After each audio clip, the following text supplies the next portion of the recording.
O texto é um pouco longo, mas eu preciso falar desse texto para nós aqui hoje. Diz assim, lá em Lucas capítulo 24, a partir do versículo 13, diz assim: naquele mesmo dia, 2 deles estavam indo para um povoado chamado Emaús, a 11 quilômetros de Jerusalém. No caminho conversavam a respeito de tudo o que havia acontecido. Enquanto conversavam e discutiam, o próprio Senhor Jesus se aproximou e começou a caminhar com eles. Mas os olhos deles foram impedidos de reconhecê-lo. Ele lhes perguntou: sobre o que vocês estão discutindo enquanto caminham? Eles pararam com os rostos entristecidos. Um deles, chamado Cleopas, perguntou-lhe: você é o único visitante em Jerusalém que não sabe das coisas que ali aconteceram nesses dias? Que coisas? Perguntou ele. O que aconteceu com Jesus de Nazaré? Responderam eles. Ele era um profeta, poderoso em palavras e em obras diante de Deus e de todo o povo. Os chefes dos sacerdotes e as nossas autoridades os entregaram para ser condenado à morte e o crucificaram, e nós esperávamos que era ele que ia trazer a redenção a Israel. E hoje é o 3º dia desde que tudo isso aconteceu. Algumas das mulheres entre nós nos deram um susto hoje. Foram de manhã bem cedo ao sepulcro e não acharam o corpo dele. Voltaram e nos contaram que tinham tido uma visão de anjos que disseram que ele está vivo. Alguns dos nossos companheiros foram ao sepulcro e encontraram tudo exatamente como as mulheres tinham dito, mas não o viram. Então lhes disse: como vocês custam a entender e como demoram a crer em tudo que os profetas falaram? Não deveria o Cristo sofrer essas coisas para entrar na sua glória? E começando por Moisés e todos os profetas, explicou-lhes o que constava a respeito dele em todas as escrituras. Ao se aproximarem do povoado para o qual estava indo, Jesus fez com que iam mais adiante. Mas eles insistiram muito com ele: fique conosco, pois a noite já vem, o dia já estava quase findando. Então ele entrou para ficar com eles, e quando estava à mesa com eles, tomou o pão, deu graças, partiu e deu a eles. Então os olhos deles foram abertos e o reconheceram, e ele desapareceu da vista deles. Perguntaram-se um ao outro: não estavam ardendo os nossos corações dentro de nós, quando ele nos falava no caminho e nos expunha as escrituras? Levantaram-se e voltaram imediatamente para Jerusalém. Ali encontraram os 11 e os que estavam com eles reunidos, que diziam: é verdade, o Senhor ressuscitou e apareceu a Simão. Então os 2 contaram o que tinha acontecido no caminho e como Jesus fora reconhecido por eles quando partia o pão. Cubra sua cabeça, feche seus olhos, vamos orar. Pai, que essa palavra venha aquecer, venha despertar, venha incendiar o nosso coração. É o que eu te peço, Pai, através dessa mensagem, nesse início de manhã, nas primeiras horas deste dia, Pai, em nome de Jesus Cristo, o Senhor. Amém. Amém e amém. O tema da nossa mensagem é incendiando os corações. Amém, queridos? Muitas coisas acontecem para esfriar o nosso coração. Por isso, tantas pessoas são ou estão frias. E Jesus mesmo avisou. Mateus 24:12 diz assim: devido ao aumento da maldade, o amor de muitos esfriará. E ainda bem que na Bíblia está que devido ao aumento da maldade, o amor de muitos não seria o amor de todos. O amor de muitos esfriará. Então, isso quer dizer que tem uma esperança para nós. Amém, meu irmão? O amor de muitos, mas não o meu e não o seu. Amém? E é por isso que estamos aqui hoje, é por isso que o Espírito Santo nos trouxe aqui hoje, porque Ele tem todo o interesse de animar, de reavivar, de trabalhar isso na nossa alma, né? Então que os nossos corações sejam incendiados com o poder e o amor de Deus, e não nos deixemos esfriar com as coisas do mundo. E você viu o texto comigo aqui, Após a morte de Jesus, os discípulos estavam tristes e desmotivados. E era normal. Depois de tudo que eles viveram, depois de tudo que eles presenciaram, depois desse grande mestre que eles amavam, de uma forma tão intensa que se doaram pela causa daquele mestre, ficaram seu mestre. Então tudo aquilo que eles acreditaram, por um momento caiu por terra. Então eles estavam realmente muito desmotivados, muito desanimados, entristecidos. E tinham muitos discípulos. Jesus tinha muitos discípulos, tinha os 12 que eram mais próximos, que eram aqueles que iriam continuar o legado, mas tinham muitos outros que andavam com Jesus, eram discípulos dele também. E no meio desses, que não eram os 12, 2 saíram. Estavam de volta para Emaús. A terra deles era para lá, para aquela região. Eles estavam voltando. E nessa volta, eles estavam dizendo: eu não quero mais. Já chega. É uma pancada muito forte para mim. O meu mestre morreu. E agora estão falando um monte de coisa sobre ele aí, eu não consigo entender. Porque era ele que vinha para salvar a gente, era ele que vinha para trazer Israel a sua redenção, era ele que ia mudar a história, e ele morreu. Isso é muito forte para nós, e eu acredito que eles se combinaram: bora, gente, bora, deixar esse pessoal para ir, bora voltar. E eles estavam voltando, desmotivados, coração frio, sabe? E eles estavam indo de volta para a região de Jerusalém. Mas era ali naquela estrada que eles deveriam ficar esperando a promessa do Consolador. Estavam na região onde tudo estava acontecendo.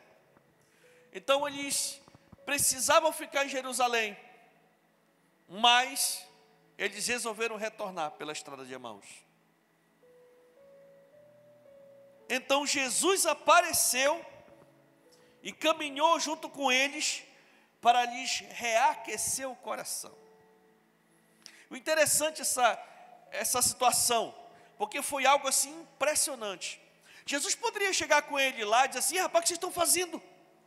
Jesus já tinha aparecido para Simão, Jesus já tinha aparecido para as mulheres. Então Jesus poderia muito bem aparecer para os 12 e dizer assim: bora, pode voltar. bora, pode voltar. Mas não, Jesus foi tendo toda uma paciência, todo um trato e todo um tempo com eles. Por quê? Porque Jesus queria trabalhar com eles. Jesus queria aquecer o coração deles de uma forma tão poderosa, que nunca mais eles iriam deixar o seu coração esfriar novamente. Então eles sentiram o seu coração se abrasar com o fogo do Espírito Santo, como diz lá no versículo 32. Depois que Jesus, ali na mesa, partiu o pão, deu graças. Quando ele deu graças, aí eles reconheceram quem era. Eles reconheceram que ele era Jesus. E quando Jesus pegou e sumiu à vista deles, diante deles. E aí um olhou para o outro assim, e eles assim: não estavam ardendo os nossos corações dentro de nós, enquanto ele nos falava no caminho e nos expunha as Escrituras? Ou seja, naquela caminhada, naquela conversa que Jesus ia tendo com eles, Jesus ia mostrando para eles na lei, no Antigo Testamento, explicando para eles que era necessário tudo aquilo acontecer, porque os profetas tinham falado. Então era necessário ele morrer, e da forma como ele deveria morrer, ele foi falando, e a forma como Jesus fala é inesquecível. Por isso que ele disse: cara, então era por isso, meu irmão, que a gente não estava conhecendo ele, mas enquanto ele estava conversando com a gente, o nosso coração começou a arder, o nosso coração começou a se aquecer, a gente começou a ficar diferente. Assim Jesus quer fazer conosco, quando estamos na direção errada e esfriando, para nos incendiar novamente o coração. Como está seu coração hoje? Seu coração está frio? Vamos aprender sobre o coração frio e o coração quente e tirar lições sobre o avivamento espiritual através dessa mensagem. Vamos falar um pouquinho sobre o coração frio. Algumas coisas esfriam o nosso coração e nós precisamos estar atento a isso para não sermos enganados pelos nossos próprios sentimentos. Lá em Jeremias 17:9 diz que o coração é mais enganoso que qualquer outra coisa e sua doença é incurável. Quem é capaz de compreendê-lo? Então, muitas vezes, as nossas emoções nos enganam. Aquilo que a gente está sentindo acabam nos convencendo a tomar certas direções que de repente não eram as direções necessárias ou ideais que Deus quer que a gente tome. E aí o nosso coração vai esfriando. Então, nós devemos conhecer os sintomas de esfriamento, bem como as causas que vêm esfriar a nossa vida. Sintomas do esfriamento do coração. Primeiro é o desânimo. Esses dois estavam extremamente desanimados. É isso que a Bíblia diz, eles estavam entristecidos. Por quê? É óbvio, eles estavam entristecidos, desanimados com tudo que aconteceu com o seu mestre. E por isso estavam voltando para casa sem Jesus. Esse é o problema. Quando as situações da vida, quando os sofrimentos, os problemas, as tribulações, as tragédias, os traumas acontecem conosco, deixam a gente muito para baixo, puxa o tapete, a gente cai, tropeça, a gente esfria, a gente fica muito desanimado. E o problema maior não é nem ficar desanimado, é o que o desânimo provoca dentro de nós. O desânimo nos leva a tomar decisões equivocadas. O desânimo nos leva a de repente voltar para casa sem Jesus. E algumas vezes achar que Jesus está conosco quando na verdade não está.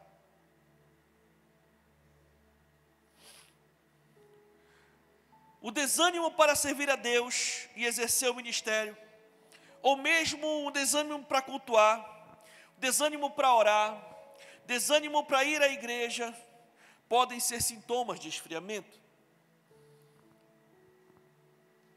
E hoje, agora, esse horário é um momento muito propício para nós falarmos sobre isso.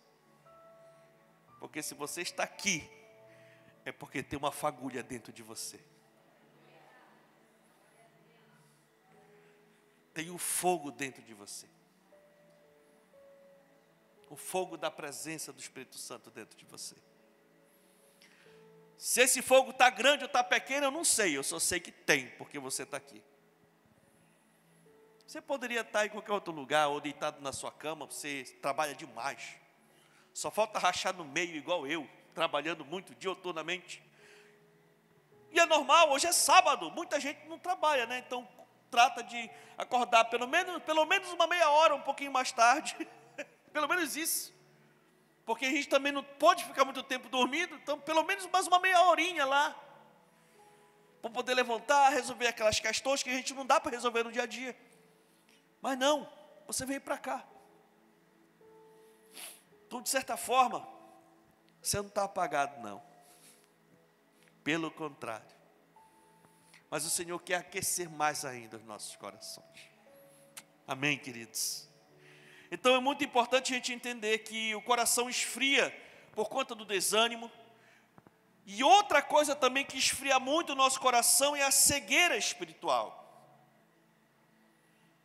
Os dois discípulos, eles estavam conversando sobre Jesus. Jesus chegou com eles e eles não conheceram quem era o mestre.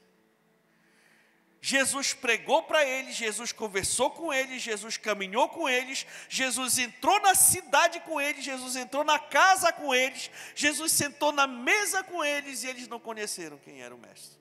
Falando sobre ele, dele mesmo. Imagina o Cleópas dizendo para Jesus: o senhor não soube o que aconteceu? O Senhor é o único visitante da região que não sabe o que está acontecendo. Teve um camarada chamado Jesus e começou a falar de Jesus para Jesus.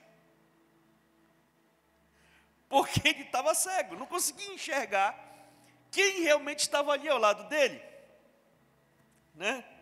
E porque eles estavam cegos de tristeza, diante de todo o sofrimento que passaram vendo o Senhor sendo crucificado.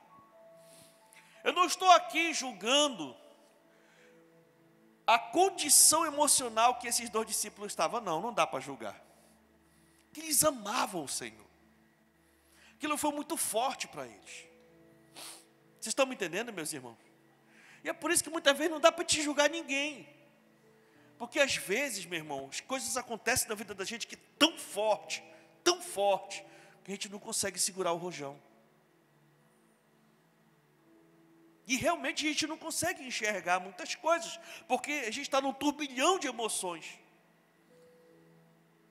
E é nessa hora, quando a gente não se garante, é que Jesus entra para começar a organizar as coisas na nossa vida.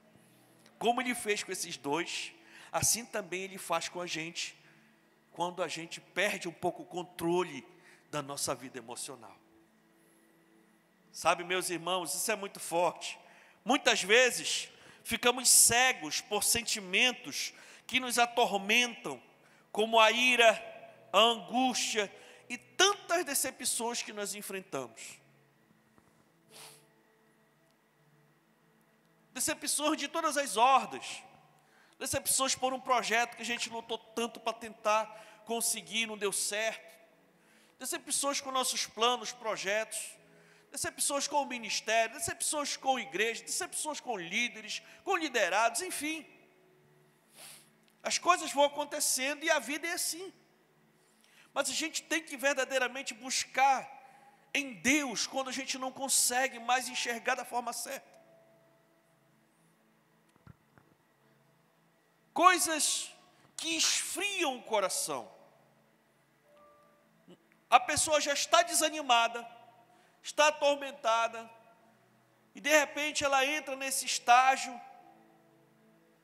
de cegueira, não consegue enxergar as coisas mais da forma certa, e aí começam, por exemplo, conversas que não edificam.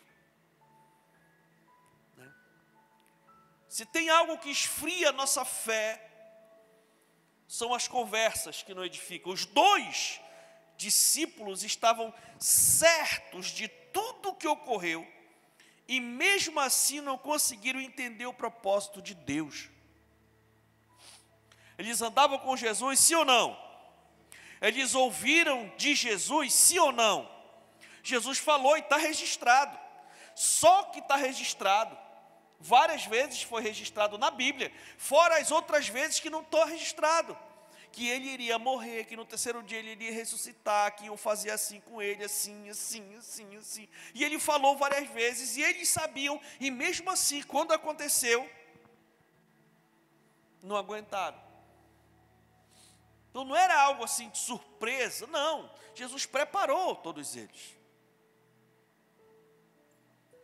Sabe, queridos? Então, a gente precisa entender o propósito de Deus no meio da nossa dor, no meio da nossa decepção. Se as coisas não estão saindo como a gente realmente quer, nós precisamos entender o propósito de Deus, porque é o propósito de Deus que move a nossa vida. Não é a nossa vida que move o propósito de Deus, não. É o propósito de Deus para a nossa vida que move a nossa vida. Então, nós precisamos entender o propósito para a gente poder enfrentar o processo e vencer no meio desse processo. Muitos assuntos são desnecessários e não edificam a nossa vida espiritual. Por isso nós precisamos evitar o que a Bíblia chama de más conversações, porque as más conversações corrompem os bons costumes. É isso que diz lá em Coríntios 15:33. Então, geralmente, quando acontece algo forte que vem abalar a gente,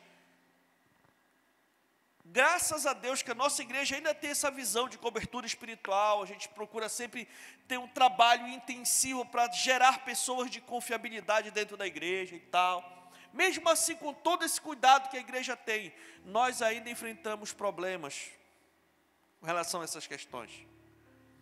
Imagine uma igreja que não prioriza isso. Então, no meio de uma crise, irmão, o que não falta é conversa fiada.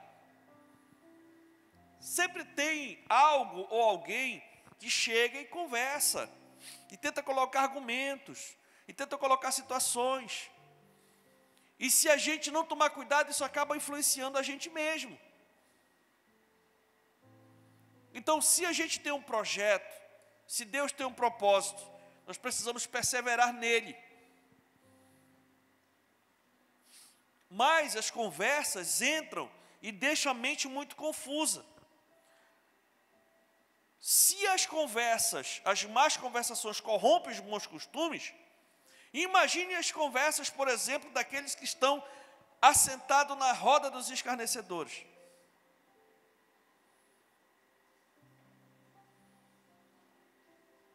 Como diz lá em Salmo 1, versículo 2. Bem-aventurado o homem que não se assenta à roda dos escarnecedores. Então nós temos que tomar cuidado, porque, meus irmãos, conversas que não edificam, esfriam o nosso coração espiritualmente. Quando a minha mãe não era crente, quando ela não era crente, eu tinha um filtro muito poderoso em compartilhar situações da minha vida com ela. Porque minha rotina mudou. Agora eu tinha que separar muita parte do meu tempo para o reino de Deus. E ela queria realmente que eu permanecesse focado naquilo que eu fui fazer. Mas agora eu tinha toda uma outra rotina. E ela se incomodava muito com isso. Então uma coisa que eu aprendi desde muito cedo: naquele período eu não poderia compartilhar com ela nenhuma dificuldade que eu de repente poderia passar dentro da igreja. Por quê? Porque a primeira coisa que ela ia dizer para mim: sai dessa igreja então. E era minha mãe. Vocês estão me entendendo, meu irmão? Então a gente tem que tomar cuidado com essas coisas. O tempo passou, minha mãe converteu, hoje é uma mulher de Deus, e é uma das pessoas que eu mais abro o meu coração quando eu estou passando por dificuldades. E ela chega comigo e diz: persevera, meu filho, estou orando por você, você já venceu, nós vamos vencer essa parada juntos. Você está me entendendo, querido? Então a gente tem que tomar muito cuidado. Muito cuidado. Às vezes a pessoa não é ímpia, às vezes a pessoa não quer o nosso mal, ela quer o nosso bem. E às vezes a pessoa chega com toda uma boa intenção, a intenção dela é boa. Só que o projeto que ela está colocando está indo de encontro ao projeto de Deus para a nossa vida. E isso esfria muito o nosso coração. Muito. Sabe, meus irmãos, uma outra coisa que verdadeiramente esfria muito o nosso coração é a dúvida. Os 2 discípulos averiguaram detalhes acerca da ressurreição de Cristo. Como ele falou para o próprio Senhor Jesus: olha, foi assim, ele ressuscitou desse jeito e tal. Falaram, e tudo. Apareceu para as mulheres e tal. Depois apareceu para Simão e tal. E falou detalhes. Mas eles não acreditaram. Na cabeça deles, eles diziam: mas quando? Não tem como. Ele morreu, eu vi, ele morreu lá na cruz. Como é que ele está vivo agora? Os anjos apareceram para a mulher, depois os outros discípulos foram lá, chegaram lá, viram tudo do jeito como elas falaram, mas ele não estava lá. Anjos falaram para elas e tal, depois disseram que era para ir para a região, da Galileia e tudo e tal. Só faltou ele dizer assim: mas a gente não acredita. E Jesus estava lá, do lado deles. E eles duvidando. Sabe, queridos, a incredulidade é algo que esfria o coração. Pois o racionalismo impede que a fé seja atuante. Você precisa acreditar no seu milagre. Custe o que custar. Passar o tempo que passar. Você precisa ter fé no seu milagre. Você precisa acreditar. Sabe quantos anos aquela mulher encurvada ficou encurvada? Sabe quantos anos aquele aleijado perto do tanque de Betesda ficou esperando o milagre dele?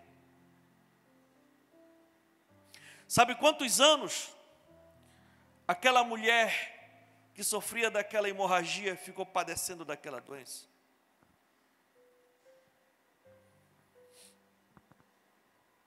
Cada um tem o seu tempo. Então, se de repente tem algo que tem passado muito tempo e isso tem esfriado o seu coração, hoje o Senhor vai aquecer um pouco mais, para você continuar crendo no seu milagre.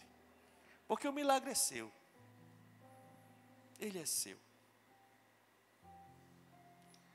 Sabe, queridos, nós precisamos crer, independente do que vemos e entendemos, aceitando a palavra de Deus. Não deixe o seu coração esfriar, porque isso é uma responsabilidade minha e sua, isso não é uma responsabilidade de Deus. A Bíblia é clara e diz: não apagueis o Espírito dentro de nós. Ou seja, o responsável em manter a lenha, colocar lenha no fogo, para o coração continuar aquecido, é nossa. É uma decisão que a gente tem que fazer. Vamos falar rapidamente aqui sobre o coração quente, irmão. O coração pode ser comparado a brasas numa fogueira, que ao ser aquecida uma brasa, ajuda a esquentar as outras. E isso nos ensina sobre como aquecer e conservar aquecido o coração. Isso também nos ensina a importância de nós estarmos juntos como o corpo de Cristo. Porque de repente uma brasa não está tão acesa quanto a outra, mas a outra está bem acesa, e uma encosta na outra e uma acaba aquecendo a outra. E uma das principais armas do diabo para esfriar o crente é o isolamento. E nós precisamos estar muito atentos a isso, meus irmãos. Primeira coisa que aquece o nosso coração, meus irmãos, é a palavra de Deus. Não tem para onde. A palavra de Deus, quando eles ouviam Jesus falar sobre as Escrituras, o coração dos 2 discípulos foi se aquecendo. Jesus começou a falar das Escrituras, do Antigo Testamento, dos profetas, mostrando para eles que o Messias, o Cristo, ia precisar passar por tudo aquilo. E Jesus começou a falar sobre as Escrituras, sobre a palavra para eles. Enquanto Jesus falava, eles começavam a aquecer novamente o coração. Para esquentar o nosso coração, é preciso ouvir e falar mais sobre a palavra de Deus. Ouvir e falar, ouvir e falar. Por quê? Porque a fé vem pelo ouvir, e ouvir a palavra. Então, se você quer se aquecer, ouça a palavra, leia a palavra, assista à palavra. E isso com certeza vai aquecer o seu coração. Sabe, meus irmãos, alimente-se da verdade da palavra para aquecer o seu coração, e tudo na sua vida será abençoado. Salmo 37:3 diz assim: confie no Senhor e faça o bem. Assim você habitará na terra e desfrutará segurança. Ou bens. Outra coisa que aquece o coração, meus irmãos, é a oração. Palavra e oração aquece o coração. Olha, rimou. Quando os 2 discípulos chamaram Jesus para ficar mais com eles, insistindo na sua companhia, mesmo pensando ser um estranho, na verdade estavam desejosos pela presença de Deus. Aquele homem desconhecido começou a falar das Escrituras. Aquilo começou a aquecer o coração deles, e eles desejaram ardentemente que aquele homem, que era o próprio Deus, estivesse com eles. Por quê? Porque eles queriam conversar com o mestre. Eles já tinham ouvido essas palavras antes. Eles só não estavam conseguindo encaixar, entender, mas tinha algo diferente ali, era algo que eles experimentavam antes. E eles botaram para que aquele homem fosse ter com eles na casa onde eles estavam parados. Sabe, queridos, a oração é o momento em que buscamos a presença do Senhor em nossas vidas. Podemos comparar a palavra de Deus com a lenha e a oração com o fogo, que juntos incendeiam o coração. A palavra é a lenha e a oração é o fogo. Aí a coisa muda de figura. E para conseguir, depois que pega fogo, depois que a gente esquenta, depois que fica legal, pastor, e aí? Agora tem que manter, amém, meu irmão? E sabe como é que é o fogo, né? O fogo está ali, meio assim, meio coisa. Aí você começa a trabalhar no fogo, e abana, e assopra, e joga aqui, acolá, e vai, até que o bicho pega o fogaréu, ficou um negócio bem legal. Mas se a gente não manter o fogo desse jeito, o fogo vai e esfria de novo. Então, uma vez o coração aquecido, a gente precisa conservar quente o coração. E para conservar quente o coração, irmão, comunhão.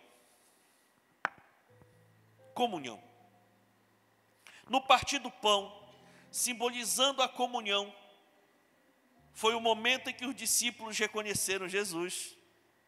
Foi na hora da comunhão que os olhos deles se abriram e eles entenderam o que estava acontecendo. Olha só. Parece algo simples essa questão da comunhão, mas é profundamente poderoso. Na área de células, um avivamento muito profundo aconteceu conosco alguns anos atrás. Nós multiplicamos assim exponencialmente. E uma das principais estratégias que o Senhor montou, cara, foi a comunhão. Foi a comunhão foi incendiando o coração das pessoas. Eu lembro muito bem disso, Pojucan há de concordar comigo. Muita gente veio para essa igreja, nesse mover da comunhão. Foi algo assim impressionante. Então a comunhão desperta a gente. A comunhão desperta os nossos corações. É por isso que depois daqui, a gente vai ter uma comunhão. Então são valores, amém, meus irmãos, que não podem se perder. Não podem. Não é fácil ter comunhão, principalmente no dia de hoje, que está tudo mais caro, mais trabalhoso e tal, e tudo. Fazer comunhão dá trabalho, amém ou não amém? Mas é necessário. É fundamental, e é por isso que a gente não pode, irmão, abandonar o valor da comunhão, porque a comunhão faz cair as escamas dos nossos olhos. A comunhão com Deus e com o nosso próximo mantém o coração aquecido na presença de Deus, como fala lá no Salmo 133.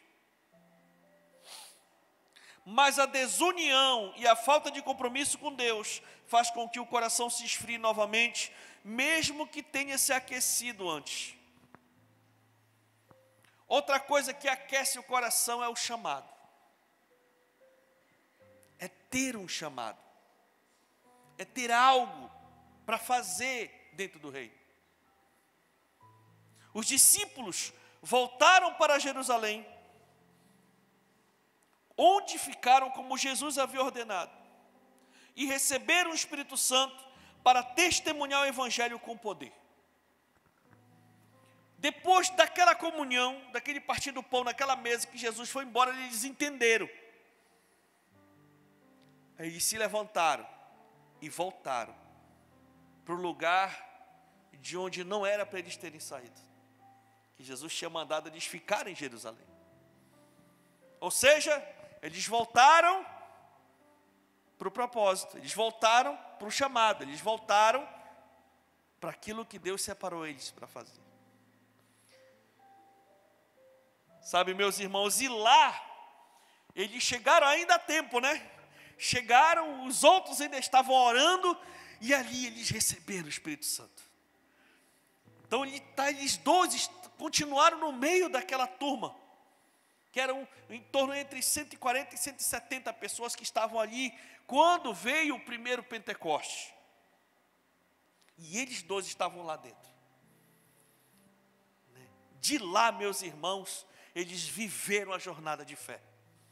Eles ajudaram os 12, né, que depois dos 11, né, levantaram mais um, e eles ajudaram os 12 a fundar a igreja do Senhor. E hoje, também por causa desses dois, hoje nós estamos aqui falando deles.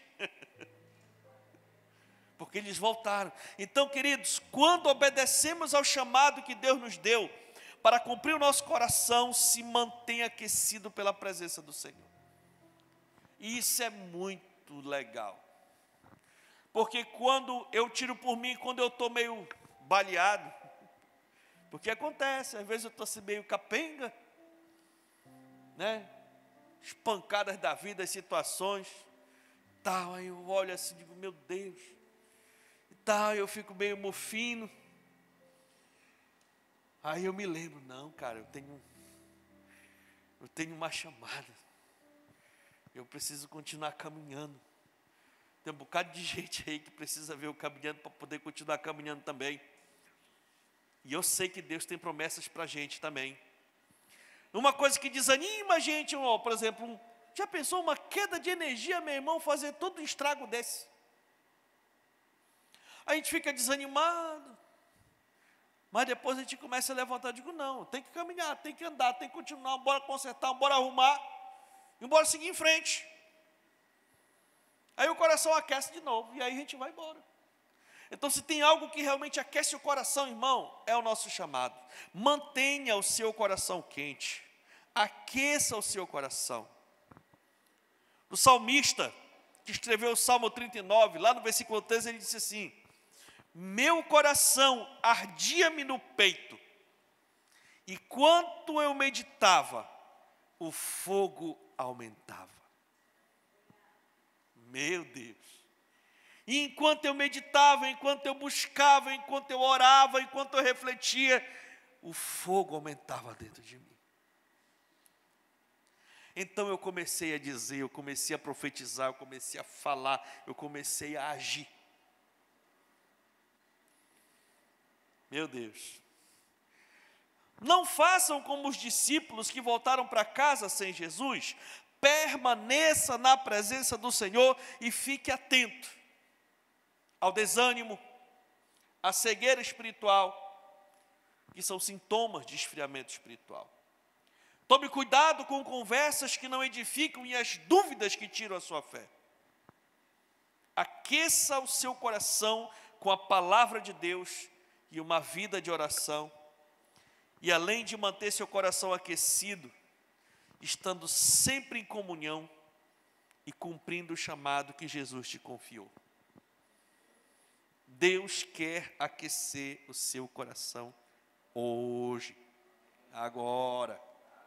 Fique de pé no nome de Jesus e aplauda ao Senhor, aleluia! Glória a Deus! Olhe para o irmão que está do seu lado, dê um sorrisão bem legal, isso assim, Deus quer aquecer seu coração hoje. Dê uma esticada legal assim, tal.